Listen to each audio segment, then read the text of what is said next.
Lögreglan meðvituð þetta og við vitum alveg að þó svo að hryðjuverkaógnin sé lægri hér en á Norðurlöndunum, þá stutt að fara á milli. Við höfum stoppað einstaklinga á Keflavíkurflugvöll sem voru til dæmis tengdir skipulögðum brotastarfsemi og með tengingar við Norður-Afríku og ætluðu að koma bara í ákveðið verk og við náum að stöðva það. En að samanskapi við getum heldur ekki lifað í ótta. Mér finnst það líka skipta miklu máli og að við gleymum því ekki í lok dags að þetta snýst menningu, þetta snýst hver þú ert, hver ég en ekki kynþátt eða slíkt. Skipulögð brotastarfsemi barátta sem að öll þjóðin á að taka þátt í, vegna þess að þetta algjört mein. Og ég held að fólk átti sig ekki á því hættan sem að stafar af ákveðnum hópum og hvernig þetta grefur bara undan okkar samfélagi, okkar góða samfélagi og okkar góðu gildum. Góðan daginn og þakka þér kærlega fyrir að hlusta á þetta hlaðvarp. Þessi þáttur eru boðið fiskhúsið.is, Happy Hydrate, Pólsen, Alvörubón, Bæjarins bestu pilsur, heitirpottar.is og drífa.is. Nú ef þú ert að hlusta á þetta á almennri veitu þá getur þú að sjálfsögðu fengið þennan þátt á undan öðrum og án auglýsinga með því að fara inn á partus.is/einpæling og gerast þar áskrifandi, en þannig ert þú að styðja við það að ég skapi þetta efni og áskrifundur eru stærsta staka tekjulind þessa hlaðvarps. Sem áskrifandi getur þú tengt hlaðvarpið við Apple Podcast eða aðrar hlaðvarpsveitur og fengið þáttinn uppfærðan með RSS-hlekk sem þú finnur á partus.is/einpæling undir RSS-hlekkir sem að gera hlustun einfalda og þægilega.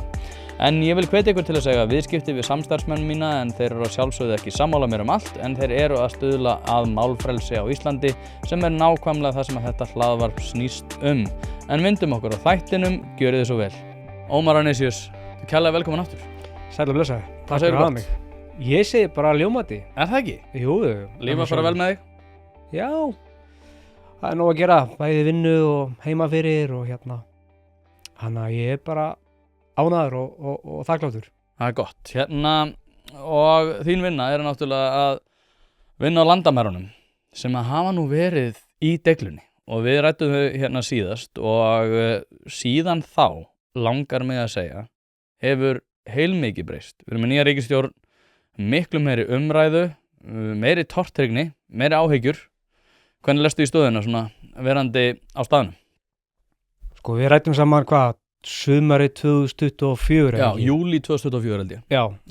Jú, það mikið gerst. Úlfar Lúðvíksson alltaf ekki lengur og við erum með settan lögreglustjóra, búið að auglýsa. En það bara mikið að gerast innan lögreglunar. Þú sér það búið að auglýsa stöðu ríkislögreglustjóra líka. Þannig að þá fara einhver stólaleikur í gang og við sjáum til með bara hvað lögreglustjóra við fáum. En það breytir því ekki að verkefnin þau hverfa ekki og við erum núna að innleiða bara nýtt landamærakerfi, entry-exit kerfið. Og það hafa verið áskorun sem hafa fylgt því, en ég bind mikla vonir við entry-exit þegar að það kemst svona almennilega í gagnið og mun tengjast öðrum gagnagrunnum. Við erum að sjá líka næststærsta ára okkar varðandi frávísun á landamærunum, þannig að þó svo að Úlfar hafi farið, þá höldum við áfram og höldum áfram að dampi og krafti við að standa vörðum líka innra svæðið okkar á meðan við höldum áfram því góða starfi á ytri landamærum. Þannig að lífið heldur bara áfram. Hvað þetta entry-exit? Og núna ekki allir sem að gera sér fyllilega grein fyrir því. Þetta innan Schengen? Þetta utan Schengen? Þetta við sem ytri landamæri frá Bandaríkjunum annars staðar? Hvað entry-exit kerfið eins og það leggur sig? Já, sko, eins og þú veist, 2015-16 þá alltaf var mikið álag á ytri landamæri í Schengen út af komu flóttamanna. Og síðan þá hafa menn að finna lausnir, hvernig þetta að styrkja ytri landamærin. Og Evrópusambandið telur að entry-exit sé svolítið lausnin. Það að við erum að herða landamæra eftirlitið.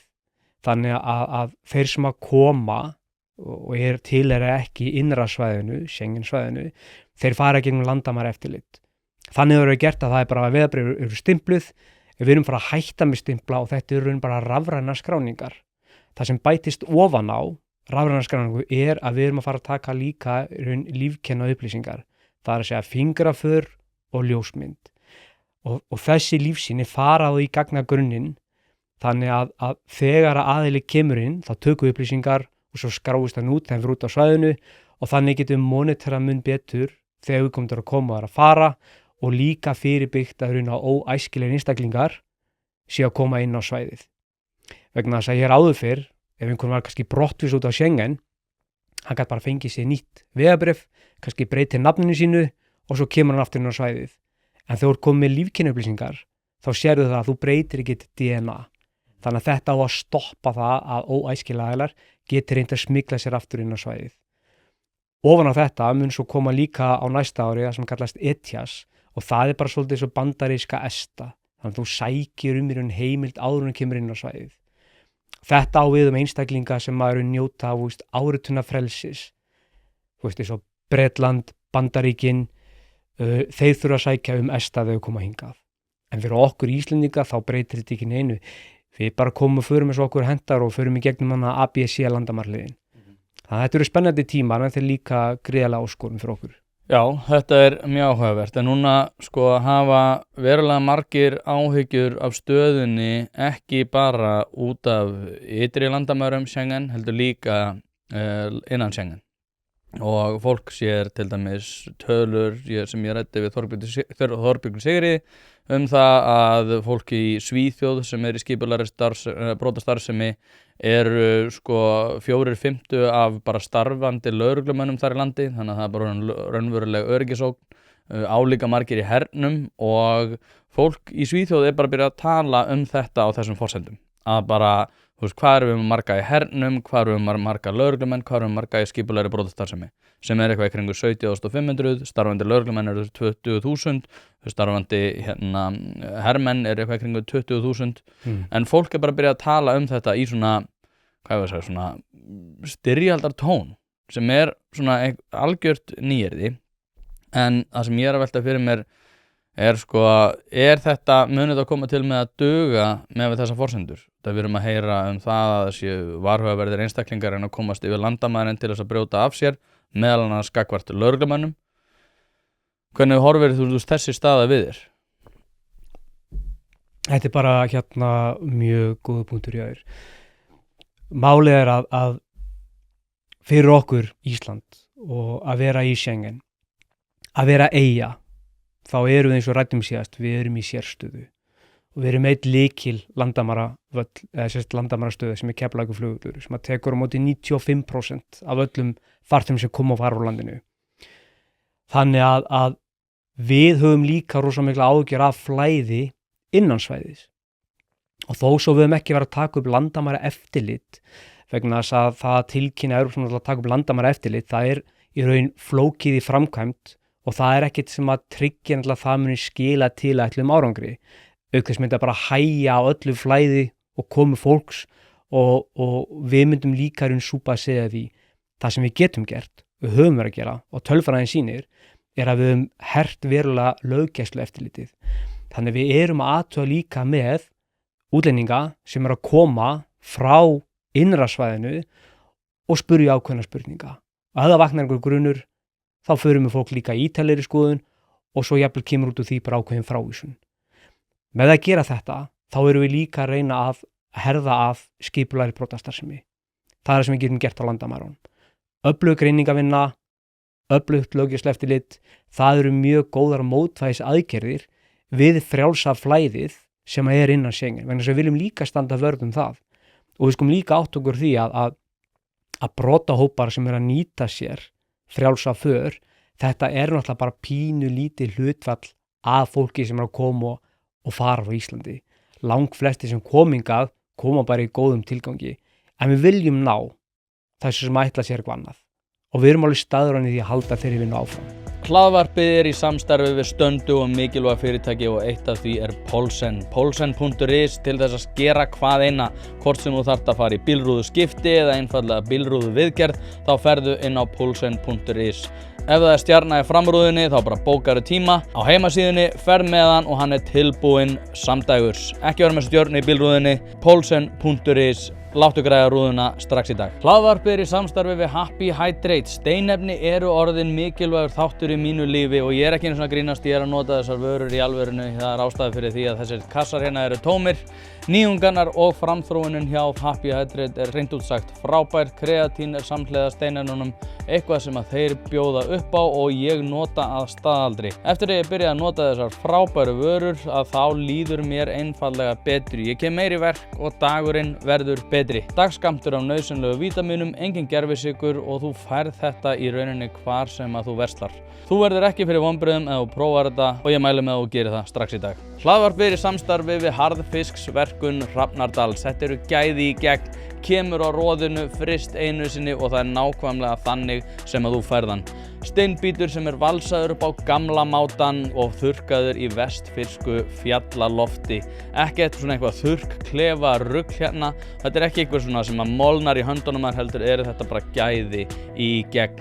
Frábær gjöf fyrir þá sem að eiga allt en ef þú ert að leita gjöf fyrir afa og ömmu og ert í vandræðum út af því að þau eiga allt þá að sjálfsögðu gefur þeim bara harðfisk. Til að nálgast þessa gæða vöru þá sendur þú e-mail á hrafnadalur@proton.me. Þetta er líka í lýsingu á þessum þætti þar sem þú getur einfaldlega séð frábæru verðin og séð alla leiðbeiningar hvernig þú nálgast þessa gæða vöru. En núna, þú nefndir Úlfar Lúðvíksson og hann var í spursmálum fyrir ekki svo löngu hjá Stefán Einari og þar sagði hann bara berum orðum að þetta væri allt í volli. Hann talaði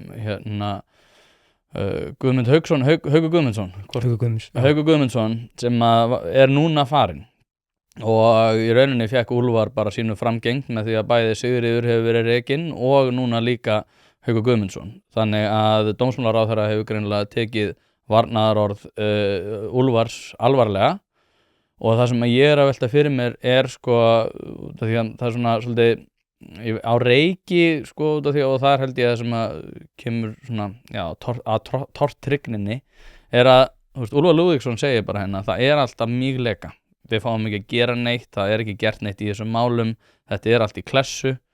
En svo kemur þú og segir hérna já við erum svona að reyna að bæta þetta og reyna að skoða þetta. En sko ég veit ekki hvort að fólk sé almennt bara peppað yfir því að má eins og segja, Úlfar Lúðvíksson sagði bara að Schengen samstarfi hafi bara verið sorgarsaga út af því að þetta hefði leyft skipulegum brotahópum að vaxa fiskur hrygg. Þeir eru búin að tvöfaldast núna á skammum tíma. Þannig að spurningin er kannski bara svo bara er þetta nóg að vera með þetta svona? Já, ég hef mikla trú á þessu. Ég hef mikla trú á greiningarvinnu.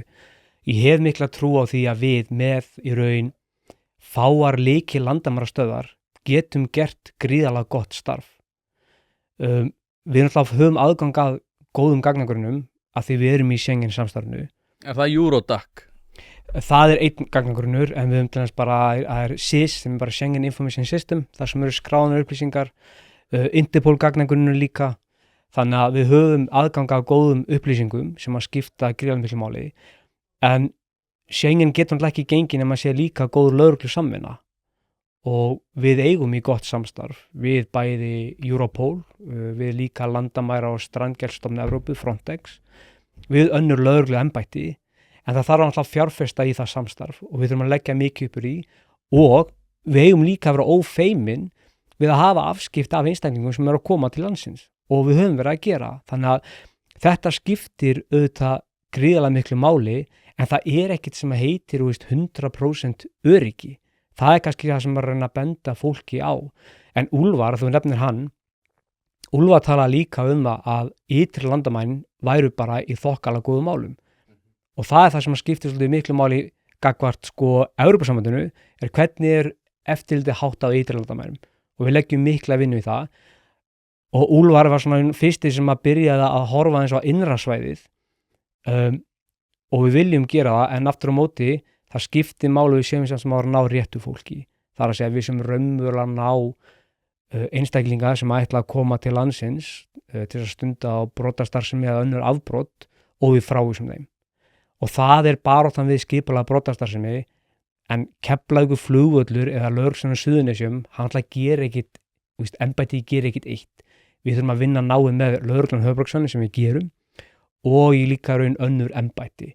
Þannig ég held að ef stofnanir leggjast á eitt þá getum við náð góðum árangri.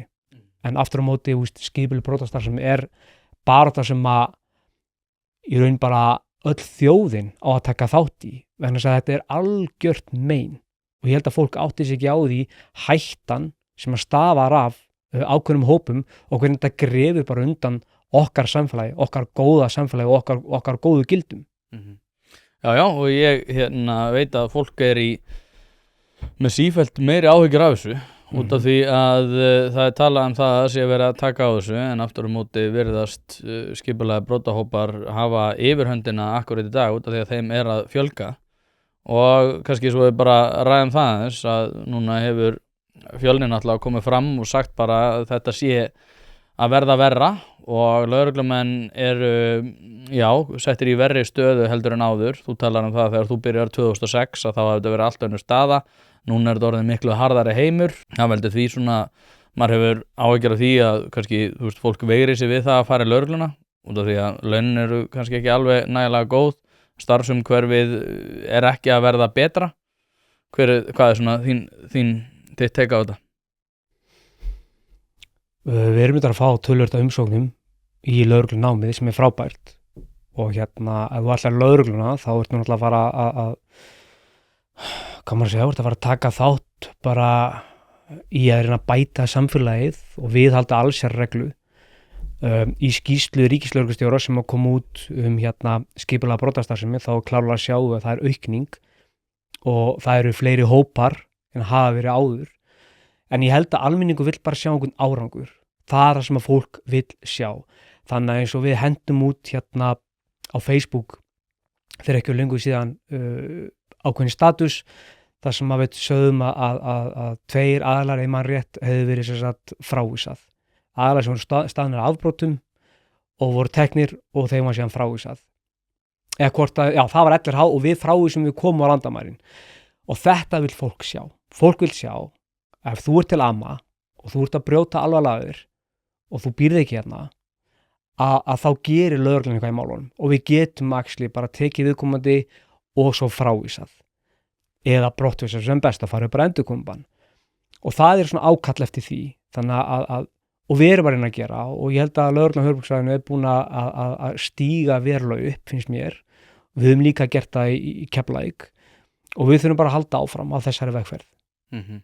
En núna þá allir taka eftir því sem er að gerast niðri í bæ, taka eftir því sem er að gerast í dyravörslunni, taka eftir því sem er að gerast bara svona víðar í samfélaginu.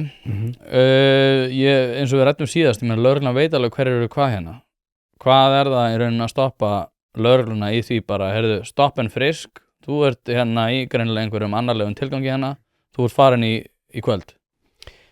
Það kannski gengur ekki alveg svona fyrir sig og aðilar sem eru náttúrulega bara, sem eru afskipt af í Reykjavík, það er náttúrulega að draga Útlendingastofnun að borðinu. Það eru þau sem að vega og meta hvort það séu þá skilir fyrir hendi til þess að geta í raun þá til dæmis vísað einstaklingi frá landi. Þannig að það er ekki þannig að lögreglan getur bara gert það. Aftur á móti hefur lögreglan heimildir, á landamærunum sem að gera okkar starf aðeins öðruvísi. En það hefur orðið góð bæting hvað þetta varðar og ég sé bara að lögreglan á höfuðborgarsvæðinu er mjög dugleg og þeir eru mjög virk í því að hafa afskipt af fólki og svo vera athuga í kjölfar líka með lögmæti dvalar. Þannig að þetta skiptir máli og til dæmis bara eins og Elko-máli sem kom upp 2024. Það eru einstaklingar sem að búa á evrópska efnahagssvæðinu sem að þýðir að þeirra staða er mjög sterkari en þriðríkisborgarar. En við samt sem áður, lögreglan og Útlendingastofnun, þeim að brottvísað sem er bara meiriháttar. Þannig að við höfum ákveðin úrræði sem við þurfum að nýta og við þurfum að vera líka samt sem áður sína ákveð umburðarlyndi, það er að segja gagnvart því að útlendingar eins og komið fram þeim mun verða á en við vitum líka að munur því að aka eins og hratt eða þú ert bara að standa einhverju meiriháttar þjófnaði og við höfum engan áhuga á slíku. Að kaupa eða selja húsnæði er ein stærsta ákvörðun lífsins. Þess vegna skiptir máli að hafa ekki bara sölumann heldur ráðgjafa þér við hlið. Hlaðvarpið fjallar mikið húsnæðismál og því er það í samstarfi við þá færustu í geiranum hjá fasteignasölunni Pálsson. Pálsson fasteignasala leggur áherslu á persónulega þjónustu, fagmennsku og gagnsæi. Notast við sérstaka ferla sem að tryggja það að bæði kaupendur og seljendur vita upp á hár hvernig að þessu staðið. Allt frá undirbúningi myndatöku til loka sölunar. Boðið upp á fría ráðgjöf og verkfæri eins og eignavakt.is sem sér til þess að þú missir aldrei af réttu eigninni og verðmat.is sem hjálpa þér að taka upplýsta ákvörðun verð. Heimsæktu pálssonfasteignasala.is og fáðu þína persónulegu ráðgjöf strax í dag. Hann David Frum með frábæran frasa sem að segir eitthvað þetta leið að ef að frjálslynt fólk tryggir ekki öryggi á landamærum þá gera fasistara.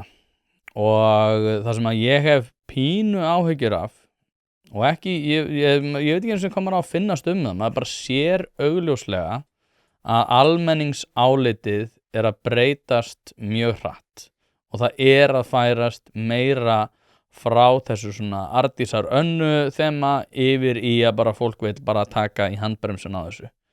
Sko, þegar ég veit að þú getur ekkert verið einhvern veginn að tjá þig endilega pólitísk mál, heldur meira bara svona praktík, en þið hljótið að nema þessa stemmingu. Fyrst að ég geri það, þá veit ég að þið geri það. Hvernig svona út frá þessu og sérstaklega svona trausti almennings á lögreglunni sem almennt frekar gott, en þá erum við svona að vega meta skilurðu á lögreglunum að vera með meiri inngrip eða minni inngrip. Fólk farið að hallast meira í því að það bara meiri inngrip og lögreglan bara hafa meiri valdheimildir. Hvernig svona umræðan á kaffistofunni þessi mál hjá ykkur? Sko, lögreglumenn náttúrulega bara fólk eins og þú og ég og við höfum okkar skoðanir og slíkt. En þegar við erum að fara í verkefni að þá erum við alltaf bara, við erum fagmenn og við erum alltaf að hugsa hvert verkefnið, hvert lögbrotið og hvernig ætlum að leysa úr því. Við erum ekki að fara í manngreinar álit, en við finnum svo sannarlega tempóið og sérstaklega eins og Keflavíkurflugvelli með leigubílamálin sem hafa verið mikið umræðunni og að tala það í sumar við að fara einhverja rassju sem reyndar ekki rétt. Við höfum verið að fara mjög reglulega og athuga ástand leigubílstjóra. Aftur á móti tilkynningu til lögreglu, þau hafa ekki verið það mörg allavega til leifstuð á meðan orðran hefur verið einhvern háværari. Og þegar við erum að fara og við erum að athuga með leigubílstjóra að þá erum við ekki óska eftir því að fólk opni hanskahólfið og sýna okkur að við erum að leita eftir eintak af Kóranum eða Tóra eða Biblíunni, alls ekki. Við viljum sjá að viðkomandi sé með rekstrarleyfi, við viljum sjá að það sé gjaldmælir, við viljum sjá að það sé verðskrá og þetta það sem við erum að leita eftir. Þannig að það skiptir líka miklu máli að þegar lögreglan að fara í verkefni að við erum bundin af stjórnarskránni og við komum vel fram og að fagmennsku við fólk bara heilt yfir. Þannig að lögreglan getur heldur ekki verið að sogast inn í raun þessa umræðu sem að líka orðin eða bara mikil skautun finnst mér í íslensku þjóðfélagi. Þannig að þetta skiptir máli. En ég vil samt sem áður líka benda á að það fullkomlega eðlilegt að ætlast til þess að þeir sem ætla til þess að koma og starfa hérna og til dæmis að stunda leigubílakstur að þeir aðlæðist í raun líka bara norminu og þeim gildum sem hafa ríkt á þessum markaði vegna þess að við viljum að almenningur geti tekið leigubíl og þurfi ekki að óttast eigið öryggi og það á ekki að skipta máli hvort að leigubílstjórinn heitir Ahmed eða Þórarinn eða Ómar. En til þess komast þangað þá þurfum við líka ákveðið umburðarlyndi en líka að gera þær kröfur að fólk fylgi lögum og gildum og normum. Ég tók á föstudaginn tók ég leigubíl á Hreyfli, maður frá Afganistan sem var með frábæra þjónustu. Sko, mér finnst þú fara svolítið frjálslega með forsendur út af því að nú veit ég að þegar maður fer niður í bæ þá sé maður fulla röð af bílum og fullt af fólki að bíða. Við vitum báðir okkur það er. Það út af því að fólk treystir ekki þeim bílstjórum sem að fyrir hendi eru. Hvort sem að það sé út af umræðinni sem þá óréttmætt eða þá, og þú segir að það sé minna af tilkynningum til lögreglu, það má vel vera. Fólk hins vegar sér þessi myndbönd á Facebook, fólk sér að það er búið að eiga sér afbrotsstað á Reykjanesbrautinni. Mæður segja dæturum sínum að fara alls ekki upp í leigubíl hjá lituðum manni. Staðan er þannig, óháð því hvað okkur finnst að hún sé þannig. Og það sem að mér finnst svolítið skrítið í þessari umræðu allri er að við erum að sjá til dæmis eins og Taxi Hunter sem er alltaf að birta þessi myndbönd hefur augljóslega eitthvað til síns máls. Þannig að sko nú erum við samt bara í þeirri stöðu að fólk fer ekki upp í bíl með lituðum manni. Það er sturlu staðreynd. En samt sem áður erum við í þeirri stöðu. Það er eins og segi, ef þú ferð á laugardagskvöldi á Lækjartorg, það er bara fólk að bíða til bílaleigubíl eða kíkja í gluggann og sjá hvort að hann sé á hreyfli eða hvort hann sé einhver sem að þú eigir ekki að stíga upp í bíl með. Já, og það er náttúrulega bara, það er ömurlegt að við séum komin á þennan stað. En hvernig bætum við, hvernig náum við einhvern veginn að spóla tilbaka? Það eru skemmdepli alls staðar og það eru svo sannarlega líka á skemmdepli í þessari stétt.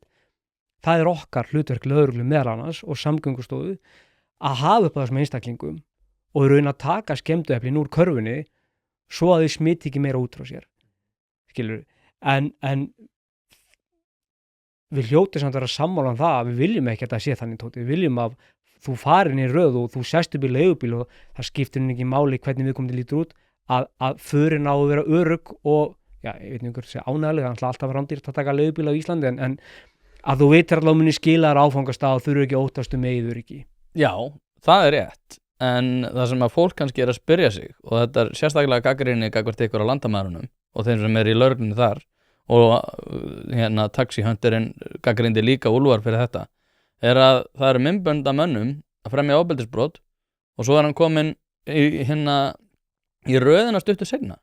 Það er það sem ég held að fólk skilji ekki. Af hverju er þessi sömu menn sem eru augljóslega einhverjir menn til dæmis frá Sómalíu sem voru mjög mikið til umræði í þessu og þeir eru ennþá á götunni. Ég meira að sá einn þeirra sem ég hef séð fremja ofbeldisglæp á myndavél og fólk spyr sig, byrju, ok, ef að þið eru með þetta svona í pottþéttum höndum, á hverju óskopunum eru þessu þeir menn sem ég sá bara í Facebook í gærkvöldi komnir í leigubílaröðina stuttu seinna. Og það því að ég veit alveg að lögreglan miklu meira viðbúna. Þeir sjá þessa menn líka, þeir hafa örugglega séð þessi myndbönd. Af hverju eru þeir aftur komnir í röðina? Sko, við þurfum alltaf aðeins að aðgreina, eru að tala núna Keflavíkurflugvöllur 1, svo ertum með miðborgina sem er annað. Ég er að tala Keflavíkurflugvöll. Ég ætla ekki að vara að segja og útskýra hvernig ástandið er í miðbænum, skilurðu. Í fyrsta lagi er ég bara ekki í miðbænum, þannig að ég þekki ekki alveg kannski það umhverfi. Keflavíkurflugvöllur, ég get talað um leigubílamálin þar og þar er ég að segja að tilkynningu til lögreglu, þetta eru ekki það mörg tilfelli og þetta eru oftast sömu aðilar að tilkynna hvern annan og það er nú bara þannig, Tóti, að oft þegar lögreglan mætir á staðinn þá er ekkert að sjá, þá sýna allir sparibrossið og við förum svo og svo gerist eitthvað annað. Þannig að við tökum samsmálu alvarlega öllum ábendingum og við mætum á staðinn og ég hef nú sjálfur bara farið í þessa röð eða fyrir ekki fyrir utan Keflavíkurflugvöll og ég var þar skal ég segja held ég í 20 mínútur og þá er ég búin að handtaka einn, skilur, fyrir að fara ekki að fyrirmælum. Og við erum alveg staðráðin því að ef við verum vitnabrotum, það tökum við á þeim, ef við varum tilkynningar, það bregðustu við, en aftur á móti að þegar við förum í verkefnin sjálf, að þá eru alltaf að horfa á hvað er búið þessi stað, við erum að athuga með ákveðna hluti og við þurfum að gæta þess líka að þegar við erum að afskipti af fólki að við komum fram á ákveðnu jafnræði. Hlaðvarp er í samstarfi við heitirpottar.is, hvort sem þið vantar saltvatnspott, hitaveitupott, kaldan pott, sánuklefa eða hvað eina í heita pottinn. þá ferð þú inn á heitirpottar.is og lætur græja þig. Þjónusta og uppsetningum all land og nú jafnvel hægt að fá sér smíðaðan sánaklefa þar sem að þú færð sánuna nákvæmlega eins og þú vilt hafa hana. Það ekki hægt að setja verðmiða á heilsuna eða samverustund með fjölskyldunni og því mikilvægt að huga að báðu og það nákvæmlega það sem að heitirpottar.is auðvelda þér að gera. Hvort sem þú ert að endurnýja gamla pottinn eða gera þetta frá grunni, þá getur þú sendt skilaboð á netinu eða bara einfaldlega kíkt í verslunina að Fosshálsi 13 en þar opið alla virka daga milli 10 og 17 og á laugardögum milli 10 og 14. Ekki drolla við þetta, þú veist að þið langar í heitan pott og sánu heimtíðin, heitirpottar.is græja þetta fyrir þig. En eitthvað talsamband með samgöngustofu og ykkar? Þú veist, ef að ég til dæmis brýt af mér og þú handtekur mig, að ég sé ekki komin næsta dag aftur inn í röðina. Það var einn hérna sem kallar þetta dýrlingurinn, sem að var eitthvað upp á Keflavíkurflugvelli en mestmegnis niður í bæ, sem ég veit eins og varst að segja kommentar ekki á, en fólk veltir oft fyrir sér, ég meina, það sést bara þarna hvort hann sé á Bláa lóninu eða eitthvað, og hann lokar skottloki á einhvern túrista á hausinn á henni, en hann aftur komin að keyra. Ég skil alveg að þið bara að vera með allt upp á punkt og prik í sambandi við það hvernig þið hagið ykkar löggæslumálum, en ég held að fólk sé bara að velta fyrir sér, byrju, af hverju samt, hvernig getur, miðað við þá ferla sem við erum með og þið eru bundin stjórnarskrá, halda uppi allsherjarreglu, allt rosalega formalt, en hvernig getur það verið að maður sem að sést á myndbandi setja skottlokk í hvirfilinn á einhverju konu sé komin aftur að keyra. Þetta klikkað á samgöngustofu? Þetta bara, hvar þetta klikkað? Það ekki lögreglan, hún kemur bara og sinnir verkefninu og þegar afskiptum lokið, þá samgöngustofa farið tilkynningu það og tekur til skoðunar og eins og bara Keflavíkur flugvelli að þegar afskipta fólki og erum að sjá að þessi ekki að uppfylla skilur og vísum út af svæðinu, að þá höfum við líka látið samgöngustofu vita. Það aftur á móti Isavia sem ákveður og stýrir hverjir fáir að vera inn á svæðinu og hverjir ekki. Og það Isavia sem líka þá með reynir að hafa ákveðið eftirlit. En við vitum líka dæmum að einstaklinga hafi bara verið að skipta skráninganúmerum og slíkt til þess að koma inn á svæðið. En aftur á móti, við erum með eftirlitið okkar, við förum í útköllin, og það voða lítið meira sem við getum gert. En við tökum þetta ekki léttvæglega, bara svo það sé sagt. Alls ekki, og við reynum að sýna í verki. Já, þá kannski aðeins að hælisleitendamálunum, út af því að þau hafa verið mikið í deglunni. Við erum að sjá afbrot meðal annars Palestínumanna sem hefur að gera með stunguárásir, eru með replikur af árásarvopnum í Reykjavíkurhöfn að spóka sig. Unnar hvað hann hvað var hann? Aðalvarðstjóri, já, örugglega. Hann kemur fram og segir að við erum með algjöra óbeita þessu, við slum bara sýna almenningi að við tökum hart af þessu, þess vegna verða þeir sektaðir. Og fólk hugsa með sér, af hverju erum við að gera grín að okkur? Við erum að taka á móti fólki en við erum að koma fyrir í húsnæði, þeir eru allt í einu komnir á einhverja stórkostlega sportbíla og við erum bara einhvern veginn með þetta í einhverju svona háa lofti sem enginn skilur. Þetta ástæðan held ég fyrir því að fólk, til dæmis, ég endar sagt þetta áður að hælisleitendakerfinu verði lokað, það engin leikjafræði sem að byggja því að það muni koma til með að haldast opið og ég held að Þorbjörg Sigríður muni koma til með að horfast í augu þann veruleika á þessu kjörtímabili.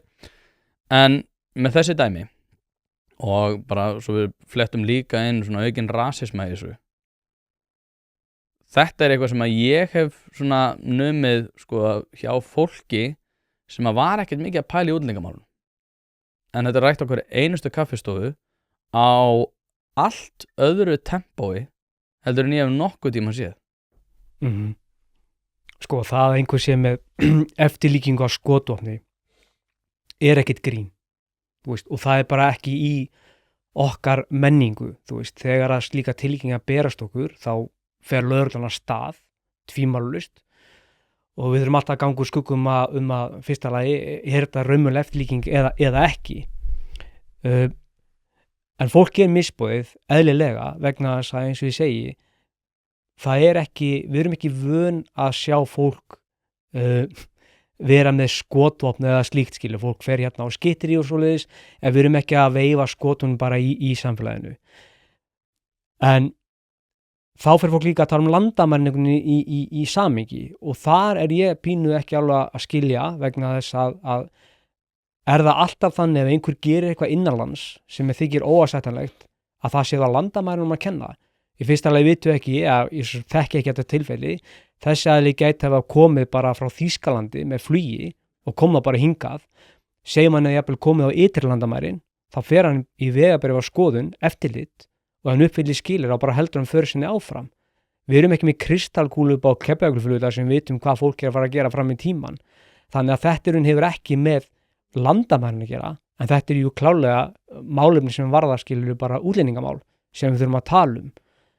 Og þá aftur, eins og ég talaði með einstaklingar sem eru hérna að koma hingað að stunda leigubílaakstur eða bara fólk sem vil aðlagast íslensku samfélagi, þá gerum við þar kröfur að þú fylgir þeim gildum sem eru hér og þeirri menningu, og við erum friðsöm þjóð, við erum herlaus þjóð og við höfum lifað lengi hérna án þess að sé í raun eitthvað alvarlegt ofbeldi sem á sér stað.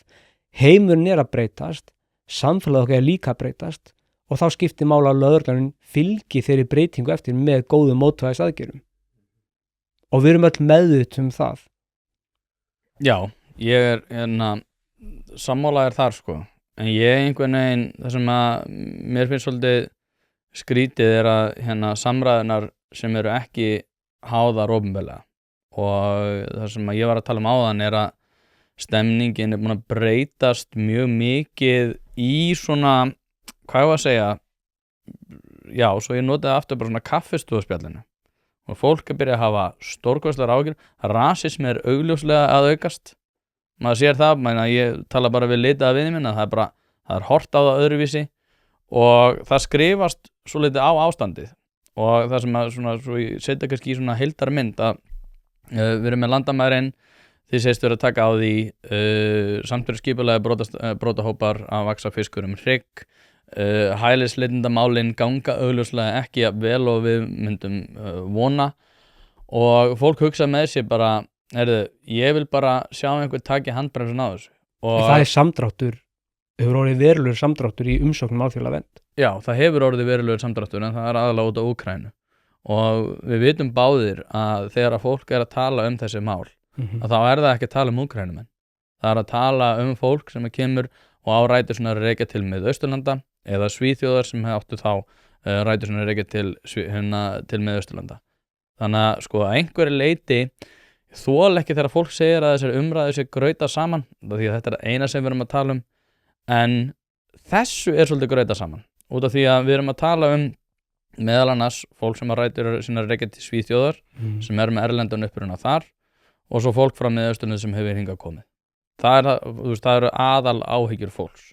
Það eru ekki áhyggjur á Úkraínumönnum á Bifröst, það eru ekki minni áhyggjur jafnvel af þessum Venezuelamönnum sem eru líka svolítið ástæða samdráttarins, en fólk sko horfist bara auðvitað það, og eins og ég sagði við Þorbjörgu Sigríði, við lifum í óöruggara samfélagi heldur en við gerðum fyrir örskömmu, og fólk hefur bara sífellt minni húmor fyrir því. Já, en ég líka hans að velta mig, og fólk sé ekki að grunda þessu saman.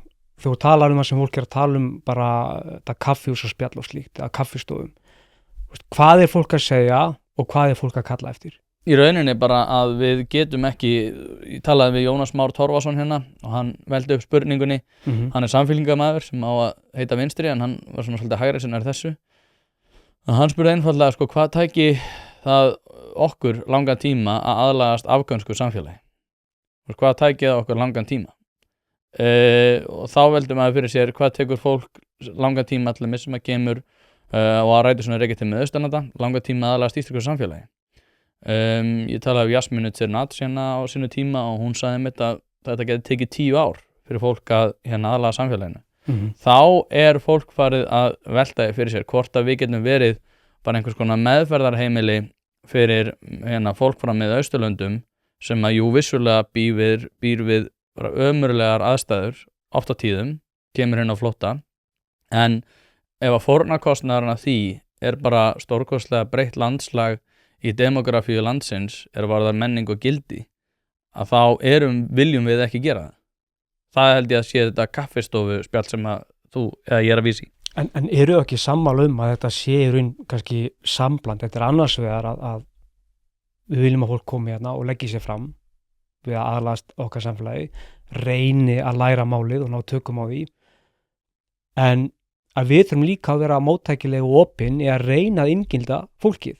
Þannig að ef við gera það ekki, þá lendum við líka í því að fá fólk sem að upplifir óvelkomið, að fá ekki taka þátt í íslensku samfélagi, og þá verða líka bara alvöru félagsleg vandamál sem að því miður kannski ekki þróast þannig að seinna meir lögreglan að koma inn í að þurfa að hafa afskipti af fólki. Þannig að þetta samspil af okkur sem þjóð að gefa fólki tækifæri en vilja líka að fólk komi og leggi sér þetta mörkum. Við hljótum að geta að sammála það. Eða eru við bara komin á þann stað að ef þú kemur til Íslands og þú ert bara, segjum hreint út, múslimi, að þá eigið þú bara ekki erindi að vera hérna. Hlaðvarpið í samstarfi við fyrirtæki sem að veita úrvalsþjónustu og eitt af þeim Alvöru Bón. Við skulum bara vera hreinskilin, ef þér þykir vænt bíliðin þá lætur þú gera þetta almennilega og það nákvæmlega sem Alvöru Bón gerir. Ferð með bíliðin, hvort sem það eru alþrif, djúphreinsun, mössun eða hvað eina, þá skellur þér á Alvöru Bón og lætur degra við bíliðin. Farðu inn á vefsíðuna og tryggðu þér 10 tíma klippikort, þá þarftu bara ekkert að vera að pæla í þessu. Alvöru Bón, kíkið á þetta, þið verðið ekki fyrir vonbrigðum. Hlaðvarpið í samstarfi við fyrirtæki sem hafa sett svip sinn á íslenska menningu og eitt þeirra eru Bæjarins bestu pylsur. Ég og þú vitum alveg að þegar við fáum okkur pylsur sem ekki frá Bæjarins bestu og þá vildum við að svo væri. Það segir það í orðinu, þetta eru Bæjarins bestu pylsur. Þið vitið það, ég veit það, skellið þessu hlaðvarpi í eyrun, farið á næsta sölustað og kaupið ykkur tvíhleypu ásamt einhverju góðu að drekka. Ég held að sé bara sífellt aukin pólitísk eftirspurn eftir því.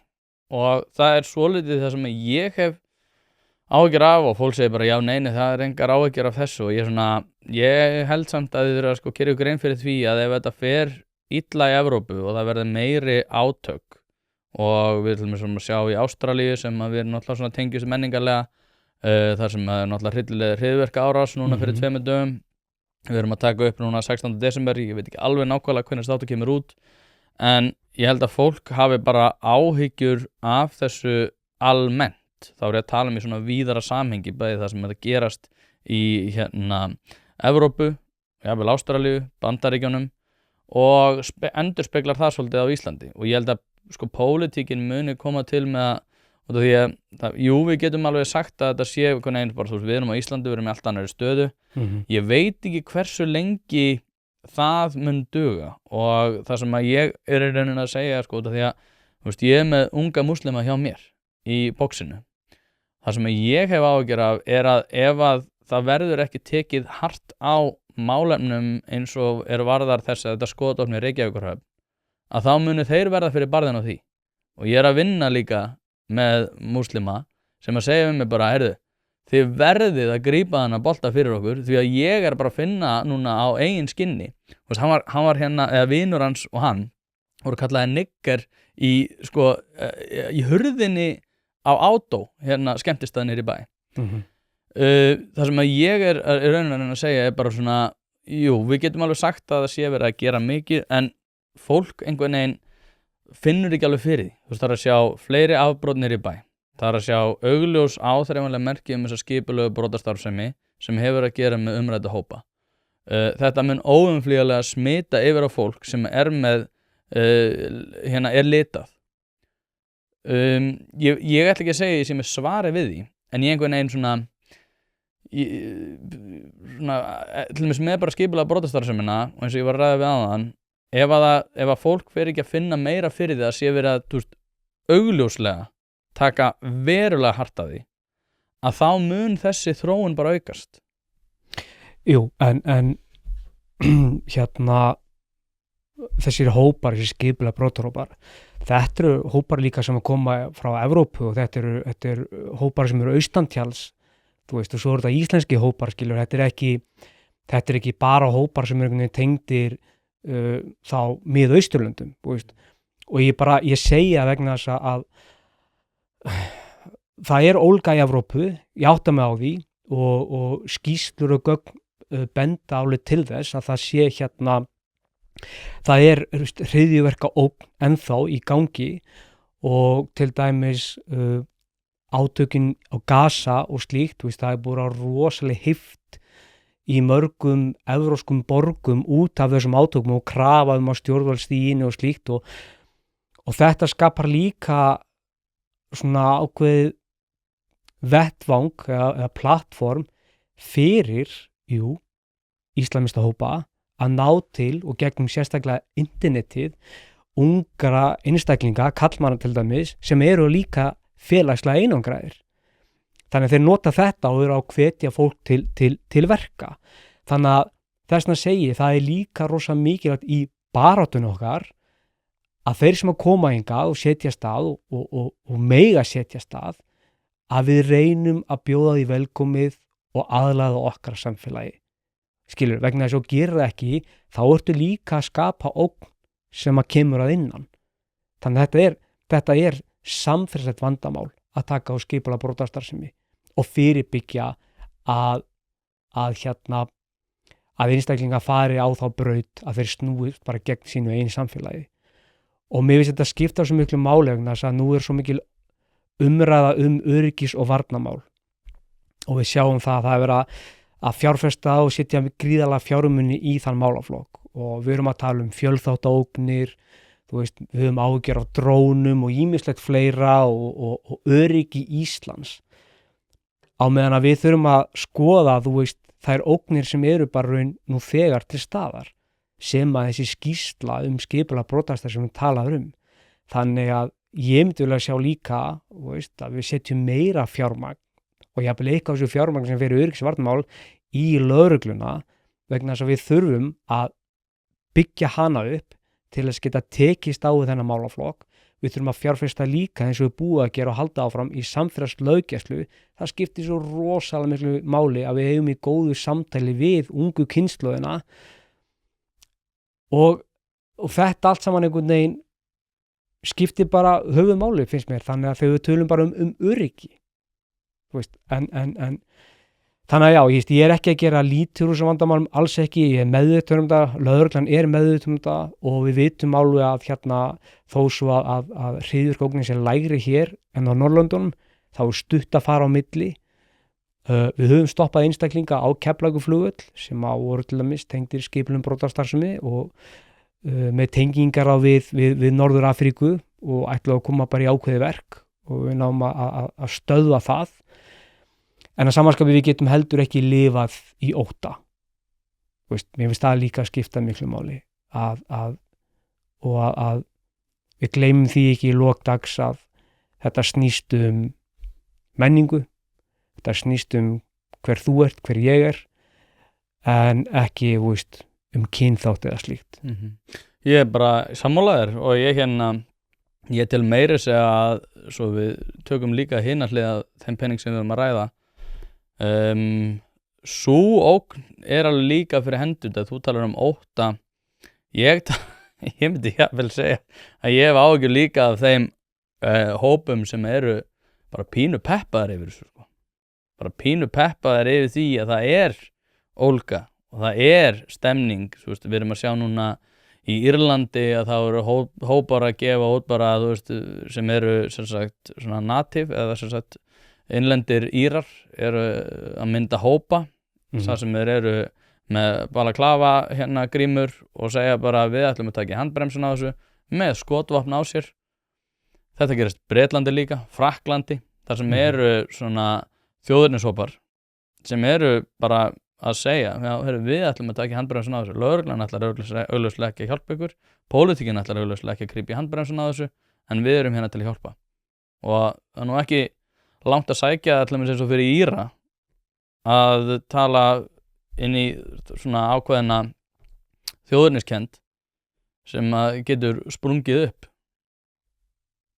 Já, þetta er kannski líka snýra eins að þess að við vorum að tala um áðan, þess að ég sagði við þig á einum byrjum, búin að vera henni í 39 ár, tel mig vera Íslending, þó að ég sé ekki fæddur á Íslandi og á þýskan föður og breska móður og þýska og enska heima fyrir skiluru og með bróður frá Indlandi og það ekkert sem að segir sem að æpir í sér Íslendingur, það bara þannig, við áttum heimiliskött sem að var meiri Íslendingur en við nokkuð tímann og hlófum mikið að því sko, en alltaf tengnið við Ísland og í bíjana, en núna út af þessu orðræðu sko, þá veltum maður fyrir sér byrju, eitthvað óljóst með mig eða, og veist, líka jafnvel vera að tala sko, veist, svona eins og að sé vera bara skipta niður Íslendingum sko, hversu mikil Íslendingur ertu raunverulega og þar framöndir sko, og hvað þýðir að vera þá að vera hluta af þessu þjóðfélagi og vera Íslendingur. Ég meina, það verður með ríkisborgararétt, það segir sér Íslendingur, en ég hef alltaf litið á mig sem Íslendingur vegna þess að ég trú á gildi þessara þjóðar, veist, og menningu okkar og stoltur á sögunni og ofboðslega stoltur að það til landi sem er herlaust. Mér finnst það meiri áttar. Hér áður fyrir var hann kannski svona pínu sko einhvern veginn að værum ekki með her, en við tölum fyrir friði, við höfum alltaf gert það og við nú höldum áfram og við viljum búa í opnu frjálsu samfélagi og hérna fólk geta farið og býr út á alla landsbyggðina geta farið í vinnuna og jafnvel skili eftir ólæst sko og menn gerðu það lengi vel. Það er þetta líka breytt, því miður. En þetta finnst mér að vera Íslendingur og ég held að megum ekki gleyma því. Við þurfum bara svolítið mikið að horfa á einstaklingi, skilurðu. Ef ég er skítseiði, þá er ekki vegna þess að ég fæddist í Tyrklandi eða ég tölu ensku og þýska heima. Íslensk skítseiði. Já, það er bara eins og Ómar er leiðilegur og hann er skítseiði. Að kaupa og skipta dekk hefur aldrei verið einfaldara. Drífa.is er í samstarfi við fjölda dekkjaverkstæða og er alhliða lausn þar sem að þú getur flett upp þínum bíl með því að skrá inn bílnúmerið og keypt dekk í þeim verðflokki sem að hentar þínum bíl best. Nú ef þú ert í vafa dekkjastærðir þá getur þú einnig tekið mynd af dekkjunum þar sem að vefþjónustan staðfestir þetta allt við þig. Þetta kann að hljóma of einfalt til að vera satt en svona er þetta nú samt. Einnig er boðið upp á sérþjónustu þar sem að dekkjabíllinn kemur upp á dyrum, umfelgar, skiptir dekk og hann jafnvægis stilltur á staðnum. Eins og ég segi þá hefur þetta aldrei verið einfaldara og nú er tíminn eins og við vitum öll. Skelltu þér inn á drífa.is og fundu bestu dekkjaþjónustuna sem hentar þér. Já, þetta er afar góða punktur og þú hefur komst inn á þetta líka síðast sko. Og ég, eins og ég hef sagt sko, ég horfi ekki, ég er rosalega amerískur í þessu tilliti. Ég mér er alveg sama genamengi, en ég vil bara, ef að þú ert að veita Íslandi og gera það betra, sem að þú ert náttúrulega að gera, meira heldur en flestir, að þá ertu Íslendingur fyrir mér. Og að, þú veist, eins og ég segi, ég hef ekki þessar svona Snorra Sturlusonar tilfinningar gagnvart þessu. Mér er raunin alveg sama hvernig fólk er á litin, en ef að fólk er að berjast fyrir því að við viðhöldum okkar menningu og okkar gildum, að þá er það bara Íslendingur fyrir mér. Þú talar um breytingu og ég get ekki annað en verið sammálaðir og ég eins og segi, þú veist, ég er með litaða Íslendinga hjá mér í boxinu eins og ég var að segja við áðan. Ég er að vinna með lituðum Íslendingum. En ég finn alveg líka fyrir því bara svona fólk er orðið. Já, þessir einstaklingar eru svona farnir að spyrja þessi sömu spurninga og þú sko, sem að mér finnst afar slæmt. Og ég telur reyndar að eigi rætisuna rekja til þess ótta sem við erum að sjá. Og kannski er sá ótti, uppblásinn, en aftur á móti að þegar maður horfir á störf lögreglu, að þá verðist hann ekki verið uppblásinn. Og við erum að sjá núna til dæmis, man ekki hvort það hafi verið 2016 eitthvað svoleiðis, þar sem að fólk var bara svona frekar peppaði yfir ástandinu, að þá voru myndir að birtast af lögreglunni yfir sumatíman á hjólabretti og þú veist, lögreglan er rosa vinnuðinn og eitthvað þannig.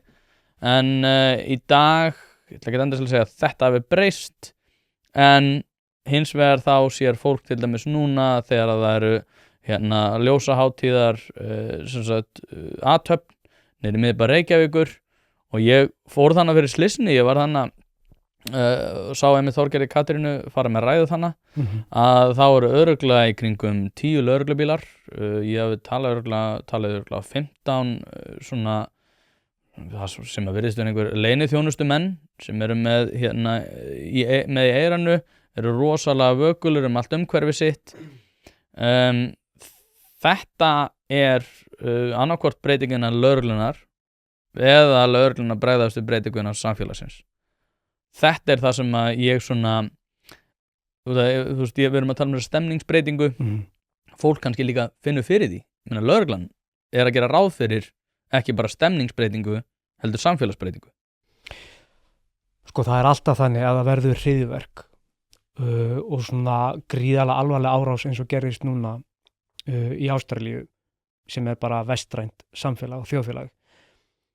Og ef við sjáum það líka í Evrópu þá bregðumst við, skilur, þannig að við aukum viðbúnað.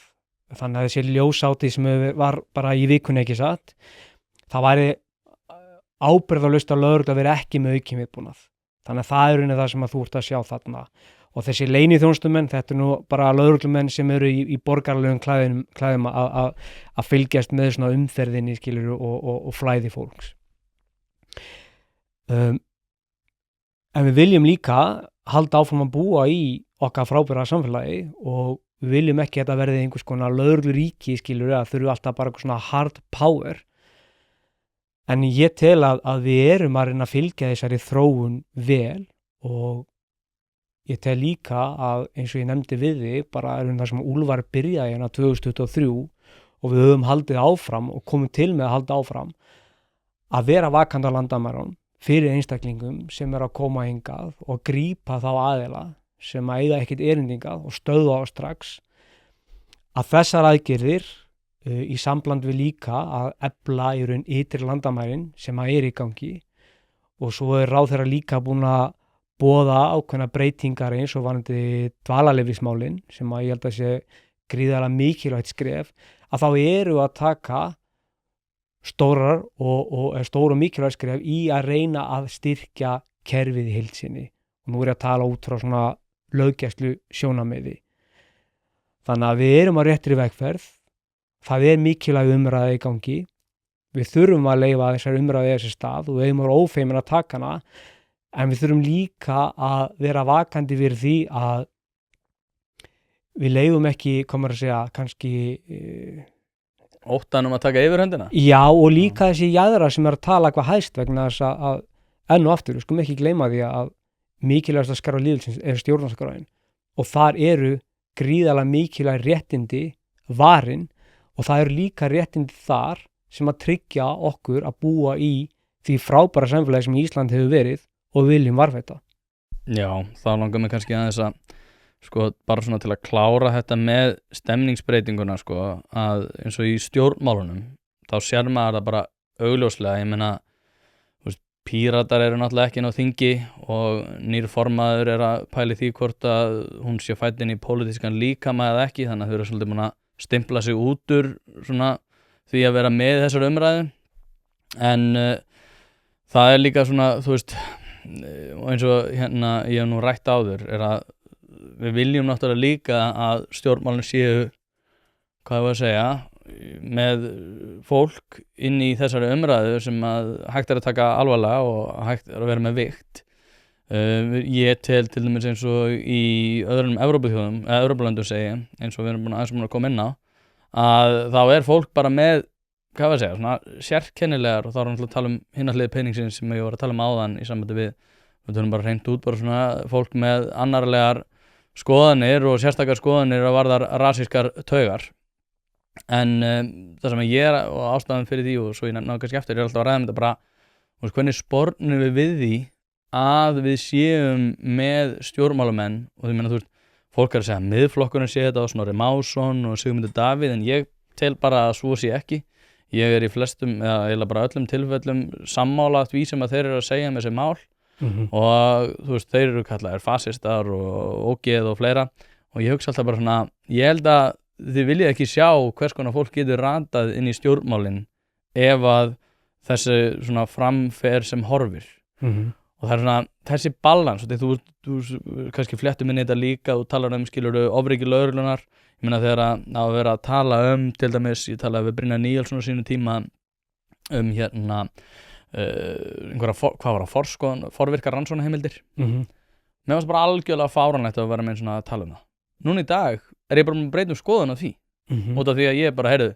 ef það er það sem þarf þá bara förum við bara blatant í það og það talað svona overtune window sem búin að breytast, þar að segja svona hvernig umræðan háð og sko, hún á leiðin til hægri, svo við tökum það sem hægri vinstri ás, en svona ég á mjög erfitt með að sjá hversu langt til hægri hún fer, en ég veit hún fer miklu lengra og ég veit að stemningi mun koma til með að vera svona töluvert og þá það svona, þú veist eins og segi, þá þarf svolítið svona einbeittan vilja það að missa allt þetta, þetta samspil, þetta samspil lögreglunnar, þetta samspil ykkar á landamærunum og þetta samspil stjórnmálana og svo samfélagsins í heild.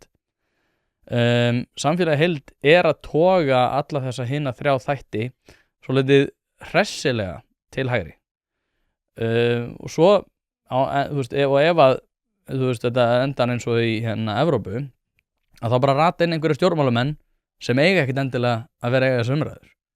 Hvert þitt take á þessu?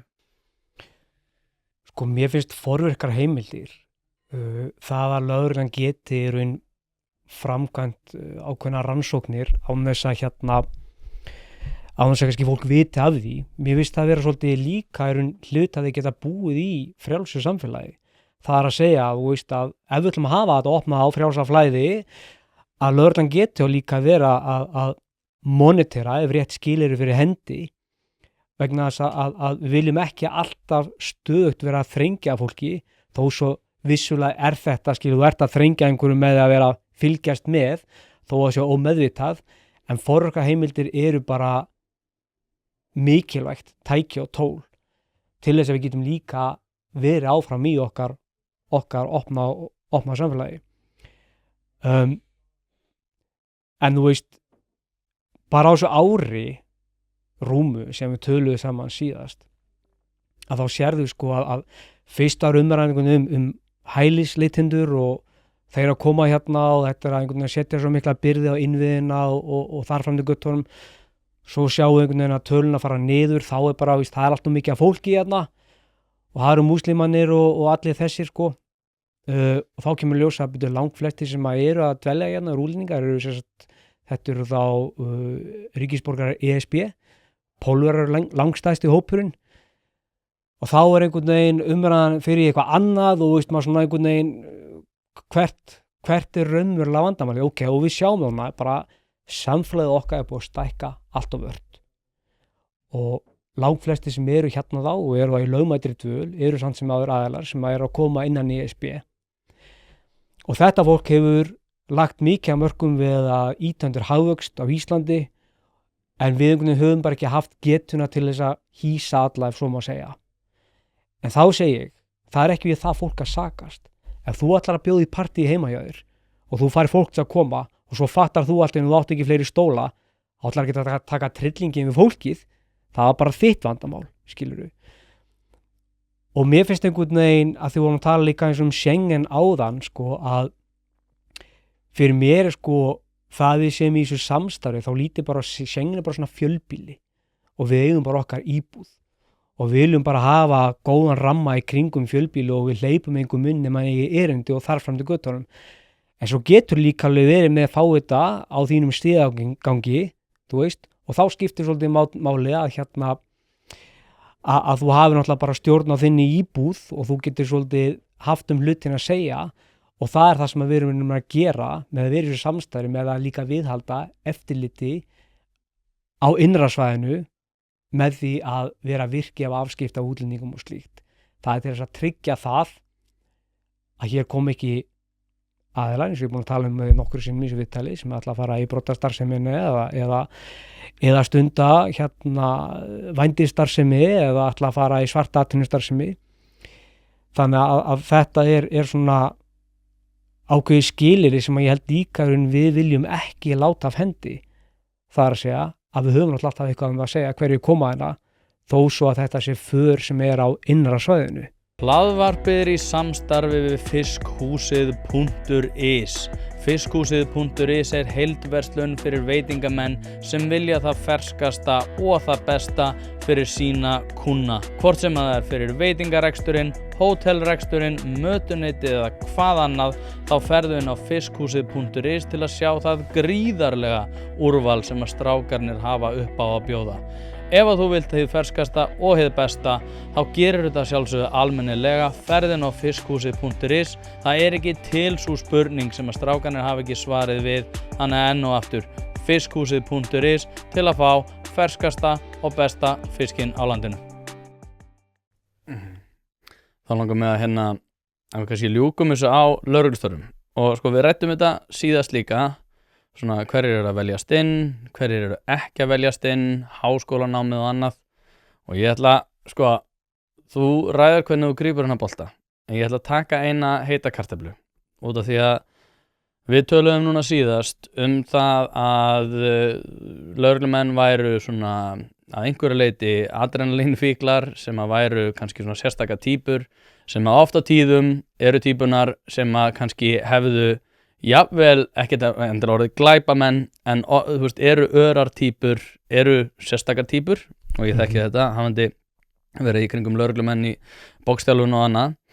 En sko, háskólanámið hefur gert það að verkum að við erum til dæmis að sjá töluvert fleiri stelpur, örugglega bara flott og blessað, en ég held að kannski færri menn með hálstattú komin í lögregluna. Og ég hugsa alltaf sko að ég tel að hálstattú sé stórkostlega sérkennilega ákvörðun, en ég vil líka alveg lögreglumenn sem er að taka sérkennilegar ákvarðanir. Og ég tel til dæmis bara ef ég myndi sjá lögreglumann sem verið grípinn í erfiðar aðstæður, að þá myndi ég telja bara að hálstattú væri kannski bara ágæt viðbót við þann einstakling sem kannski hefur tekið óskynsamlegar ákvarðanir í fortíðinni en er típan sem fær sér hálstattú og getur tekist á við erfiðar aðstæður.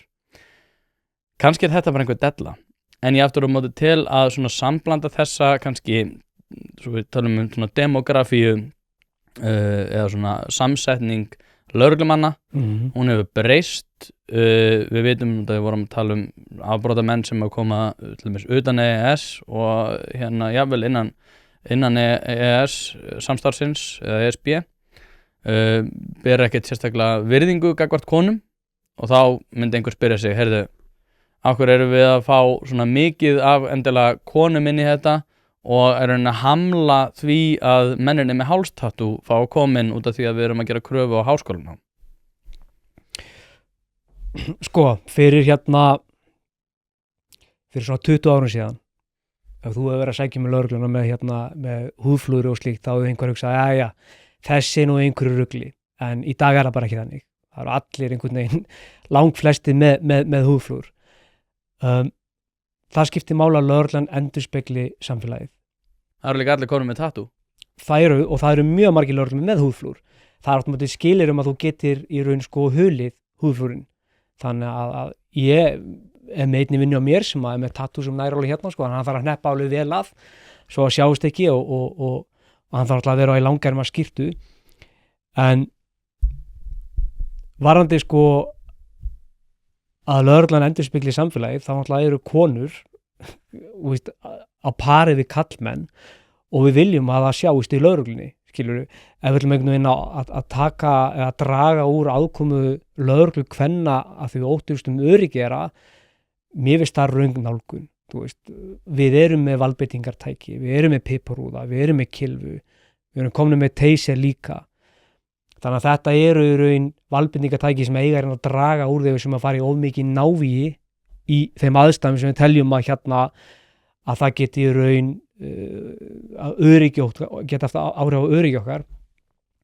Þannig að þetta á ekki að vera svo mikil spurning um styrk.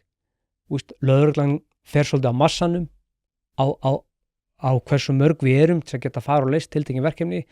Þannig að ég myndi aldrei vilja draga úr slíku, skilurðu. En aftur á móti, ef einstaklingur sækir með lögregluna og hann á sér einhverja sögu, ef það er einhver tími liðið og svo saga er ekki allt alvarleg, þá er viðkomandi velkoma að sækjum sko. Það er náttúrulega dæmi þess. Já. Í lögreglunni veit ég að það eru menn sem hafa átt sögu, skrautlega, svo við notum það orðatiltæki, sem hafa staðið sér svo mjög vel innan lögreglunar. Já, ég meina það er sögu, það segir oft bara líka að þú kannski aðeins lifa lífinu sko. Það oft líka áhugaverðasta fólki að tala við, fólk sem hafa slíkt gert eitthvað og upplifa eitthvað, en auðvitað það náttúrulega bara innan ákveðna marka, skilurðu. En ég held líka að þegar sem vorum að tala bara með brotastarfsemi og fleira og að einmitt þá kannski þurfi líka svona fólk sem kannski smá kameljón og getur aðlagast í umhverju og það getur inn á veitt lögreglunni gríðarlega mikilvægar upplýsingar sem við þurfum að halda bara í þágu rannsóknar og fleira. Já, ég veit, ég einhverjar lögreglukonur sem verða pirrar út í mig fyrir að hafa borað upp spurningar, en ég veit þetta eitthvað sem að fólk velti fyrir sér sko, í svona víðara samhengi, en með háskólanámið, mér finnst það hafa verið rangt skref persónulega, út af því að fólk sem er svona innan akademíunar kannski ekki besta fólki til þess að vera í lögreglunni og þá ég ekki að segja að þetta geti ekki farið saman, en hins vegar tel ég þetta bara hafa verið rangt skref út af því að það var svolítið svona dregið úr lögreglunni eða dregið frá lögreglunni að geta svona metið það sjálf hvort að einstaklingur sé í stakk búinn til þess að takast á við verkefni lögreglunar. Þetta ekki eitthvað sem að ætti að endurskoða svona frá þínum bæðir séð? Persónulega finnst mér að já. Mér finnst persónulega að maður endurskoða hvort að námið eigi að vera endilega háskólastigi. Ég ekki samfærður það, en það líka því að ég miða bara út frá minni persónuleg reynslu að fara í gegnum lögregluskóla ríkisins. Það var meira áttar ferli eins og við ræddum síðast og það undirbjó mig rosalega vel fyrir raun lögreglustarfið. Svo getur bara byggt ofan á það að seinna meir og kannski sóttir frekari menntun og slíkt sko. En það kemur líka ýmislegt í ljós, finnst mér, þú ert í lögregluskólanum sem að kemur kannski í ljós aðeins seinna þá þau ertu í svo háskólanámi. Það að segja að þú ferði í menntasetur og mennta- og starfsþjónustu lögreglunnar og ferð svona í verklegar æfingar.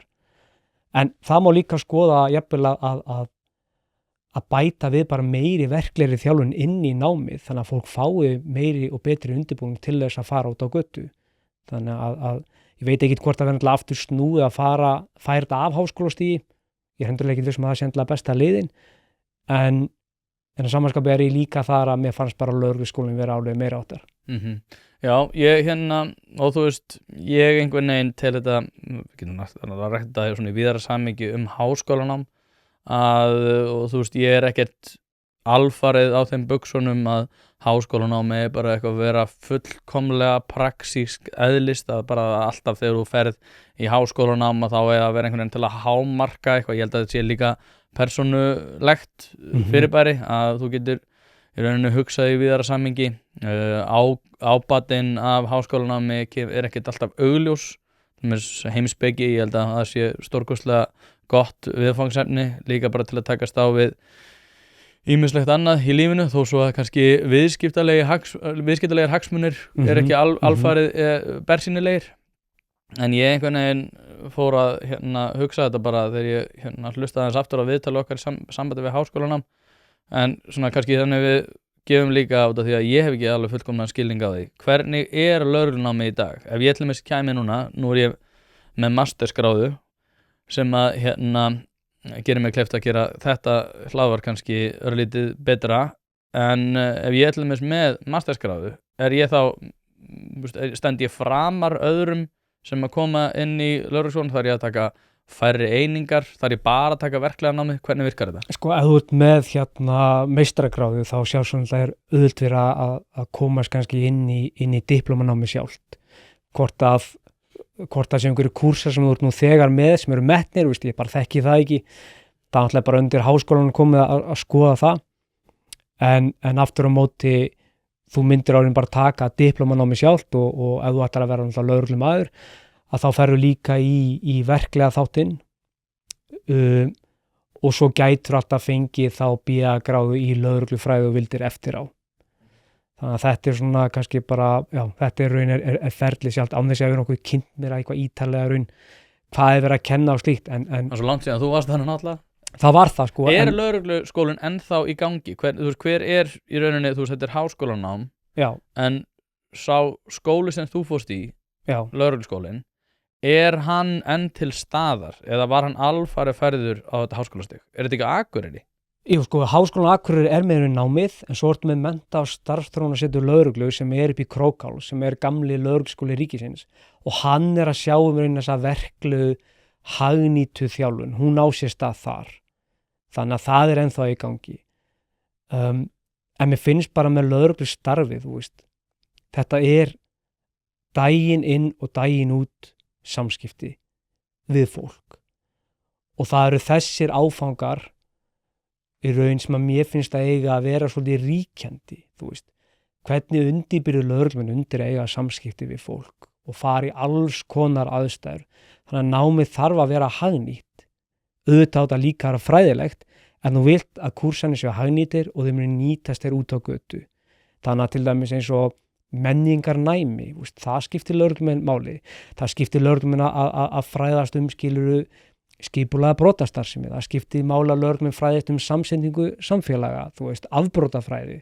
Þetta það sem að, á að vera og ég efast ekki að þetta sé það sem verið að kenna, en við viljum líka að þetta sé fléttað inn í bara verklega þjálfun. Þannig að þú ert að fá stöðugt þjálfun sem að mun skila þér þú ferð loksins út á götu og hefur afskipta fólki. Spennulækandi aðferðafræði til dæmis. Já, akkurat. Margrét Valdimarsdóttir einmitt í þessum málum. Hún örugglega eftir að pirra sig yfir spurningunni sem ég lagði fyrir aðan með hérna konurnar. En ég eins og ég segi, ég ekkert að setja út á það að séu konur. Það sjálfsögðu eiga að vera konur. En ég einhvern veginn svona, þú veist, bara með sérsveitina, það sem að þú varst náttúrulega sjálfur, þar eru ekki konur.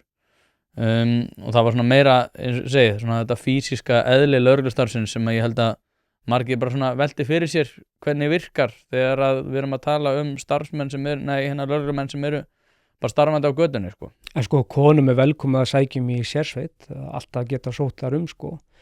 Það hafa ekki margar sótt að mikið tíðina og ég held að engin kona hafi þann daginn komist inn á nýliðanámskeið. En eru gerðar sömu kröfur á konur og karla í sérsveitina? Síðasti kannaði þá var það þannig, já. Það víst alveg hellað dæmi. Sko, rökstuðningurinn fyrir því að þessi umræða verið tekin, skilur alveg innan lögreglunar, að sem sagt, ef ég og þú erum í verkefni saman og ég verð fyrir skoti og þú þarft að koma mér í hvarf, að þá þarft að geta gert það og þú þarft að geta dregið mig og nú ég til dæmis 70 kíló en margir eru 80-90 kíló og svo ertu búin að setja vesti ofan á það og þeir eru með hjálm og þeir eru með magasín og alls konar græjur og þá mennunni þungir og þá þarftu að geta dregið. Þá ekki spurt út í jafnrétti, það bara verkefnið og þú þarft að geta komið félaganum í hvarf. Þannig þess vegna eru ekki að gefa afslátt þegar kemur til þess að styrta kröfum. Nei, og ég tel það vera eðlilegt, sko. En hérna, svo við kannski bara ljúkum þessu eiginlega á nákvæmlega sömu nótum og við gerum síðast, sem bara hérna, af hverju fólk ætti að vilja að vera lögreglumenn? Það ætla þessi ekki bara sama svar og síðast. Það náttúrulega ekki allir sem hafa hlustað á þáttinn síðast og hlustað á þáttinn núna. Hvað meinar þú? Það segja ekki allir mun hlusta á það. Sko, þú ferð í lögregluna að þú vilt til náttúrulega bara frábæru samfélagi. Það að segja, þú vilt eignast frábæra félaga, frábæra vini, að þú vilt fara í vinnuna og takast á við krefjandi og spennandi verkefni, en sem geta líka reynt verulega á og að þú vilt leggja þitt að mörkum til samfélagsins, þá ferði í lögregluna, tvímælalaust. Og við þurfum á góðu fólki að halda, við þurfum á fjölbreyttu fólki að halda innan lögreglunar, vegna þess að það eru bara krefjandi tímar sem eru núna í gangi, eins og við talaðum, og það mun halda þannig áfram, þannig að við viljum fá góða, ferska einstaklinga sem eru til í að taka slagi með okkur. Og kannski að lokum vil ég bara segja fyrir þá sem eru að hlusta, ég ákaflega stoltur af mínu starfi upp á Keflavíkurflugvelli. Ég vinn með frábæri fólki sem að mæta hver einasta dag og leggur sitt af mörkum við að viðhalda öryggi ytri landamæranna og líka að tryggja að við séum vökul á öllum tímum á innri landamærum til þess að tryggja öryggi innanlands. Þannig að það skiptir miklu máli og við munum aldrei hætta því. Ómar Anísius, takk aðeinslega fyrir að koma og þangað til næst. Takk fyrir mig.